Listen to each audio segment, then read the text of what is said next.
হাদিসটি পরে চোখে পানি চলে আসলো। আপনারাও শুনে যান। আল্লাহর এক বান্দা ছিল নামাজের সিজদায়।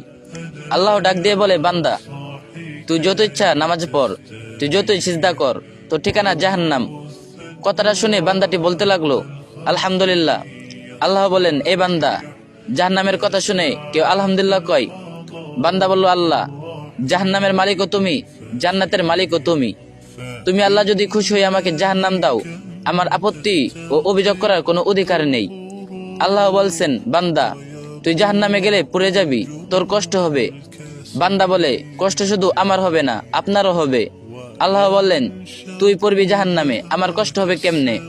বান্দা বলে, আল্লাহ, মায়ের কোলের কোনো সন্তান যদি পানিতে পড়ে যায়, তাহলে দুনিয়ার কোনো মা যেমন দূরে দাঁড়িয়ে থাকতে পারে না, দৌড়ে গিয়ে বাচ্চাকে কোলে নেয়, আমার বিশ্বাস ওই মায়ের চেয়ে কোটি কোটি গুণ দয়া আপনার বেশি।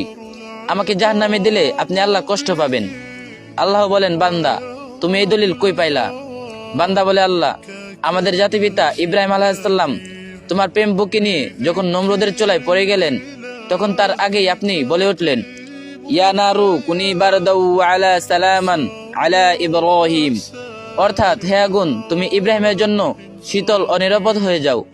আমি ইব্রাহিম আলাইহিসসালামের মুসলিম সন্তান, আপনার প্রেমে নিবেদিত বান্দা। আপনি কি চান আমি জাহান্নামে জ্বলি? আপনি কি নিশ্চুপ থাকবেন? তখন আল্লাহ তাআলা বলেন, হে বান্দা, তুমি এমনভাবে আমাকে ভালোবাসো যে জাহান্নামের কথাও তোমার ঈমান নড়াতে পারে না। তুমি যদি আমার প্রেমে জাহান্নামে পড়ো, তবে আমি সেই জাহান্নামকেও তোমার জন্য জান্নাত বানিয়ে দেব। অর্থাৎ আল্লাহ বলেন, বান্দা, আমার প্রেমে ভক্তি নিয়ে যদি কেউ জাহান্নামেও ধারণ করে, আমি তার জাহান্নামকেও জান্নাত বানিয়ে দেব। সুবহানাল্লাহ। এই ভিডিওটি অন্য একজনের সাথে শেয়ার করুন, যাতে এই হাদিসটি অনেকজন জানে। আর যে যেতে পারবেন কপি লিংক করে দিন।